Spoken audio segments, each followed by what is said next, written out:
নমস্কার বন্ধুরা, চলুন আজকে আমরা একটু সহজ পদ্ধতিতে ঘুগনি বানানো শিখিয়ে নিই। তো ঘুগনি বানানোর জন্য প্রথমে মটরগুলো ভিজিয়ে দিয়েছিলাম, একটা প্রেসার কুকারে নিয়ে নিলাম। এবার কিছু আলু টুকরো টুকরো করে কেটে নেবো, টুকরো টুকরো করে কেটে নেবো, একদম ছোটো ছোটো করে কাটবো যাতে আলু ঘুগনির সাথে ভালো করে মিশে যায়। কাটার পরে আমি এবার প্রেসার কুকারের মধ্যে আলুগুলো দিয়ে ঢাকনা লাগিয়ে দেড় সিটি কমসে কম 4খানা সিটি মেরে আলু আর মটরগুলোকে একদম নরম করে নেব। কম দিলে হবে না, একদম 4টেই সিটি।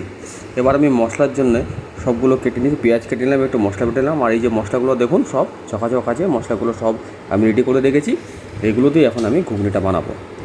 এদিকে আমার প্রেসারে সিটি পড়ে গেছে, মশলা আমার রেডি। এবার চলুন গ্যাসটা চালিয়ে দিই। গ্যাস চালিয়ে কড়াই বসিয়ে দিয়েছি। এবার কড়াইয়ের মধ্যে আমি দিয়ে দেবো তেল। তেল কিন্তু এখানে অন্য কোনো তেল নেই, এখানে দিচ্ছি সর্ষের তেল। সর্ষের তেলের ঝাঁজ বেশি, সর্ষের তেল দিয়ে রান্না করলে বেশি ভালো হবে। সর্ষের তেল দিয়ে দেওয়া, সর্ষের তেলটা আস্তে আস্তে আস্তে আস্তে আস্তে গরম গরম হয়ে গেলে সঙ্গে সঙ্গে আমি এর মধ্যে দিয়ে দেবো কিছু লঙ্কা কুচি, শুকনো লঙ্কা কুচি। অবশ্যই শুকনো লঙ্কা কুচি, এর টেস্ট খুব ভালো আসবে। আর তার সাথে দিয়ে দেবো ছোটো কাকা বড়ো কাকা এলাইচি, দারচিনি, গোলমরিচ। এবার সবগুলো ভালো করে চটপট করে ফুটতে লেগেছে। এবার এর মধ্যে দিয়ে দিলাম তেজপাতা দিয়ে আমি এর ভিতরে দিয়ে দেবো একটু পাঁচফোড়ন দিলে সবাই মিলে সব একসাথে যুদ্ধ গোলা হয়ে গেলে, তেলের মধ্যে গন্ধটা ছেড়ে গেলে এর মধ্যে আমি দিয়ে দেবো পেঁয়াজ কুচি, কেটে রাখা পেঁয়াজ কুচিগুলোকে ভালো করে ভেজে যখন পেঁয়াজগুলো লাল হয়ে যাবে, যখন লাল হয়ে যাবে, তখন আমি এর ভিতরে দিয়ে দেবো, দেখুন কী সুন্দর কী সুন্দর কালার আসছে, লাল হয়ে গেছে। এবার এর মধ্যে আমি দিয়ে দেবো জিরে, আদা, রসুন, পেঁয়াজ বাটা একসাথে, সাথে দুটো কাঁচা লঙ্কা দিয়ে একসাথে বেটে সেই মশলাটা আমি দিয়ে দিয়েছি কড়াইয়ের মধ্যে দিয়ে ওটা ভালো করে পাকাবো। পাকাতে যখন এর থেকে তেল ছেড়ে কাঁচা গন্ধটা বেরিয়ে যাবে, তারপরে আমি দেবো গুঁড়ো মশলাগুলো। বেশি তাড়াতাড়ি করলে কিন্তু হবে না। ঘুগনি বানাচ্ছি ভাই, ঘুগনি বানাতে গেলে একটু সময় লাগবে, আর ঘুগনি টেস্টও আনতে গেলে একটু সময় দিতেই হবে। কড়াই থেকে দেখুন চারিদিক দিয়ে কী সুন্দর তেল বেরিয়ে এসছে। তেল বেরিয়ে আসলে আমি আস্তে আস্তে এর মধ্যে দিয়ে দেবো আমার সব গুঁড়ো মশলায় আমি দিলাম একটু হলুদ দিয়ে ভালো করে মিশিয়ে নেবো। হলুদেই মেন কালারটা আনবে, তাই হলুদটা একটু বেশি দেবো। হলুদটা বেশি দিয়ে আমি হলুদটা দিয়ে ভালো করে ওটা মাখিয়ে আবার পাকাতে থাকবো। আবার যখন পাকাতে সবুজ যখন তেল ছাড়তে লাগবে, কড়াই থেকে মশলা থেকে তেল ছাড়বে, তখন তার মধ্যে আরও কিছু মশলা, যেমন কাশ্মীরি লাল মির্চ ছাড়া তো কোনো কাজই হবে না, কারণ কাশ্মীরি লাল মির্চ ছাড়া কালারই আসবে না। তাই কাশ্মীরি লাল মির্চ একটু ঠুকে কাশ্মীরি লাল মির্চি দিয়ে আমি আবার মশলাটা পাকাতে আবার যখন তেল ছাড়বে, কিন্তু মশলাটা পুড়ে যেতে গেলে দিলে হবে না। এর মধ্যে আমি দিয়ে দেবো এবার একটু এভারেস্টের মিট মশলা, এটা একটা সিক্রেট। মিট মশলা দিলে কি এর সেন্টটা চেঞ্জ হয়ে যাবে, পুরো একদম ঘুগনির টেস্টটাই চেঞ্জ হয়ে যাবে। তাই বাড়িতে ঘুগনি বানালে একটু ট্রাই করবেন।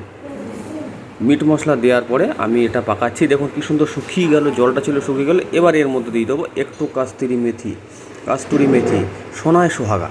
যে কোনো সবজিতে সোনায় সোহাগা বলতে গেলে কাস্তুরি মেথি দিয়ে ভালো করে পাকি দেখুন কী সুন্দর শুকিয়ে আসছে। এবার এর থেকে তেল ছাড়া চালু হয়েছে।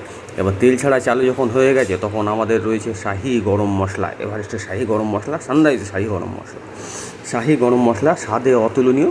গরম মশলা দিয়ে আমি আবার মশলাটাকে ভালো করে পাকিয়ে নেব। মশলাটার মধ্যে সব মশলা পড়ে গেছে, এবার মশলাটা আমার পেকে গেছে। এবার আমি এটা আরেকটু ভালো করে পাকিয়ে আমি এর মধ্যে জল দিয়ে দেবো। জল দিয়ে মশলাটা একটু পাতলা করে নেব। কিন্তু হ্যাঁ, অবশ্যই জলটা তখনই দেবেন যখন দিয়ে মশলাটাকে তেল ছেড়ে যাবে, যখন সব মশলাটা পেকে যাবে তারপরেই।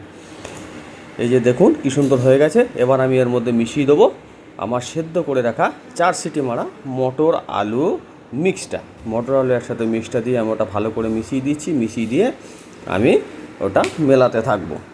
মশলার সাথে একসাথে মিশিয়ে নিলাম। দেখুন কী সুন্দর একসাথে মিলেমিশে একাকার হয়ে গেল।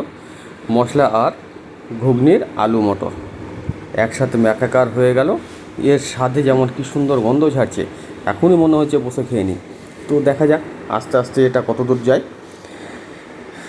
মশলাটা পাকানো হচ্ছে, সব কিছু মিশিয়ে দিয়ে আমি আস্তে এটা চালাবো। দেখুন কী সুন্দর কালার চলে এসেছে। এবার এর মধ্যে দিয়ে দেবো স্বাদ মতো লবণ দিয়ে যখন উপরে যখন তেলটা ভেসে ভেসে উঠবে দেখবেন আপনার মশলাটা পেয়ে গেছে, তখনই কিন্তু লবণটা দেবেন। লবণটা না দিলে, তখন লবণটা দিলে লবণের টেস্টটা আসবে ভালো, ঘুগনির টেস্টটাও আসবে ভালো। এই দেখুন কী সুন্দর লবণ দেওয়া হয়ে গেছে। লবণ দিয়ে আমি আস্তে আস্তে আবার একটু মিলিয়ে দেবো, মিলিয়ে দিয়ে এটা মেশাতে থাকবো, একসাথে মিশিয়ে দেবো। মিশিয়ে দিলেই আমার রান্না কিন্তু রেডি হয়ে যাবে। এরপরে দেখুন টকবক টকবক টকবক টকবক করে ঘোড়া দৌড়ানোর মতো ফোটাতে হবে। খানিকক্ষণ 10 মিনিট ফোটালেই আমার ঘুগনি রেডি। দেখুন সবন মেশানো হয়ে গেছে। এবার দেখুন কী সুন্দর টকবক টকবক টকবক করে ফুটছে। ঘোড়া যেমন ঘোড়া দৌড়াচ্ছে, ঘোড়ার মধ্যে ঘোড়া দৌড়াচ্ছে, মোটরগুলো দৌড় করানো হচ্ছে। এবার যখন সবগুলো মিলেমিশে সব একাকার হয়ে যাবে, একসাথে মিশে যাবে, মিশে গেলে তখন আমি ঘুগনিটা বন্ধ করে দেবো। ঘুগনিটা বন্ধ হয়ে গেলে বাস আবার কি হয়ে গেল, ঘুগনিটা রান্না কমপ্লিট। ঘুগনি রান্না কমপ্লিট হয়ে গেলেই আমরা এবার বসে বসে দেখুন কী সুন্দর ঠান্ডা হয়ে গেছে, কী সুন্দর কালার চলে এসছে। ঘুগনি ঠান্ডা শেষ করে কড়াই থেকে নামিয়ে নিয়েছি। এবার বাটিতে ভরে গরম গরম খাবো। সবাই মিলে তো বসে বসে সব চিল্লামিল্লি করছে কখন দেবে কখন দেবে। ঘুগনিটা হয়ে গেছে, বাটিতে আমি শসা পেঁয়াজ কুচি উপরে ছুটিয়ে দিয়ে বাটির মধ্যে দিয়ে সবাইকে দিয়ে দিলাম। সবাই খেয়ে বলবে কেমন হলো।